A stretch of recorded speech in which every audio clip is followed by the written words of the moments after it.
Imagine, for a moment, that human DNA is a sprawling, ancient manuscript. It's a book of life, containing billions of letters, passed down and slightly rewritten over millions of years.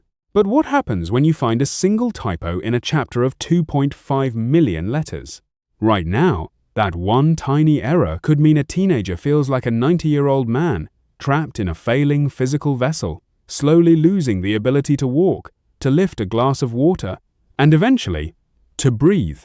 For all of human history, we've just had to read the book as it was printed.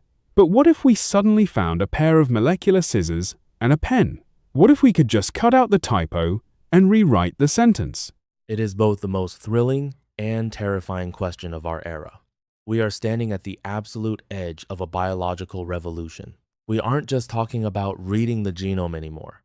We are talking about actively editing it. And when you realize that this technology acts like a microscopic search and replace function, the implications are staggering.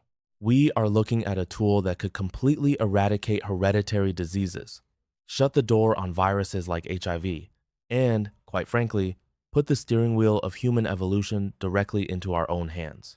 Exactly. And to really unpack the sheer scale of this, I think we need to look at it through a MOST analysis.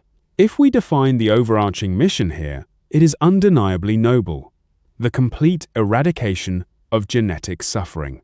The objectives are highly specific, targeting rare muscular dystrophies, rewriting immune cells to block HIV, or even modifying crops to survive climate change. The strategy relies on deploying this revolutionary gene editing technology, acting as a programmable Swiss Army knife for biology. But the tactics? That's where the friction happens. How do we deliver these genetic scissors into the right cells without triggering a catastrophic immune response?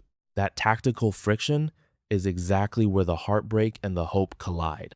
You look at families dealing with rare genetic disorders, where the pharmaceutical industry hasn't historically invested much because the patient pool is too small. These families are racing against a ticking clock.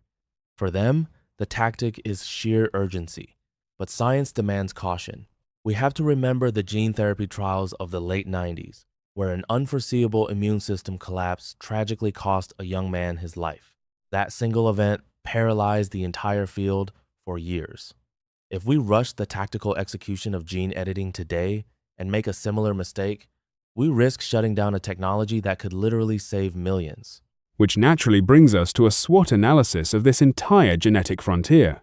The strengths are undeniable: unprecedented precision, versatility, and speed. What used to take decades in a lab can now be mapped out in months.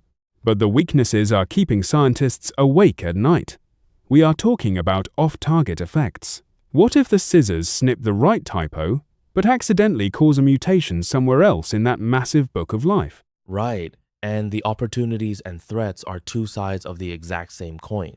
The opportunity is a world without congenital heart defects, without cystic fibrosis, without the stigma and suffering of incurable viruses. But the threat? The threat is when we cross the line from curing a patient to upgrading a human. It's one thing to inject a life-saving edit into a patient's muscle tissue. It is an entirely different universe when we start editing human embryos. That is the ultimate ethical tripwire.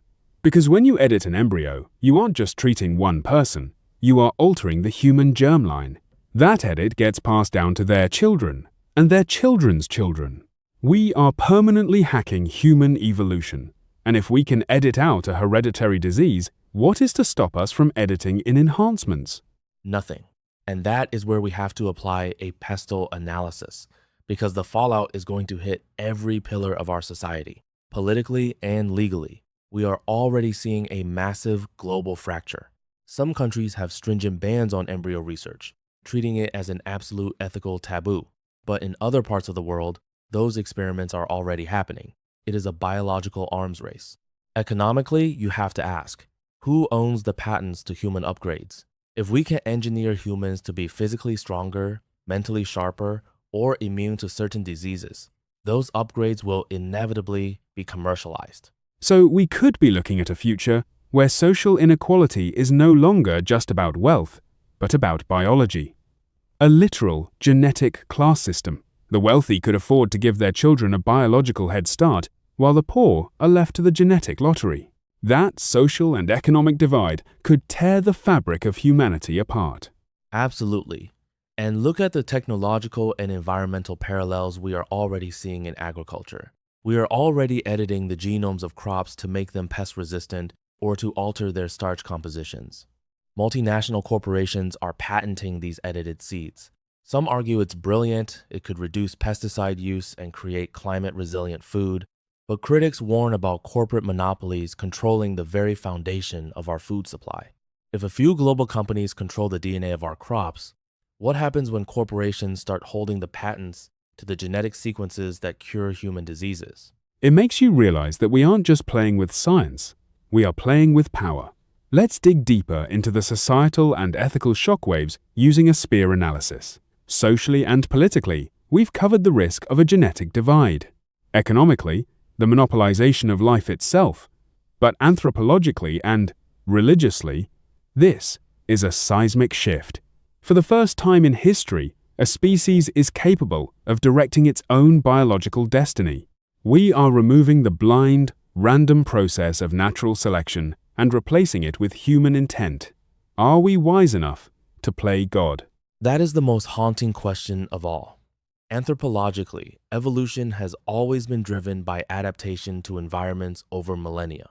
Now, we can force an adaptation in a single generation. But nature is incredibly complex. If we start editing out traits we deem undesirable, we might accidentally erase genetic variations that could save us in the future. Diversity is nature's ultimate survival strategy. If we start designing humans to fit a specific, idealized mold, taller, smarter, disease-free, we might create a biological monoculture. And as any farmer will tell you, a monoculture is incredibly vulnerable to being wiped out by a single unforeseen threat. That is a brilliant point. The agricultural metaphor fits perfectly. We want the yield. We want the perfection. But we forget that the messy, wild variations are what give a species resilience. But let me push back a little, or at least play devil's advocate. If you are sitting across from a mother who is watching her child slowly lose the ability to move, or a patient who faces a lifetime of harsh medical treatments just to keep a virus at bay, philosophical arguments about human evolution and genetic diversity sound like a luxury. To them, this isn't about playing God. It's simply about healing. And you are entirely right. That is the deeply human core of this entire debate.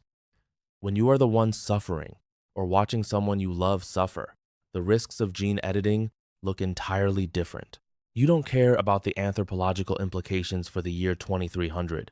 You care about the next 6 months. You care about your child being able to brush their own teeth or run in a field. And that is why this technology will inevitably push forward. The drive to alleviate human suffering is too powerful, and the potential of this tool is too miraculous to leave in a drawer. So, it's not a question of if we will rewrite the human code, but when, how, and who gets to decide where the boundaries are drawn. We are entering an era where medicine will no longer be about managing decay, but about fundamentally reprogramming the human machine.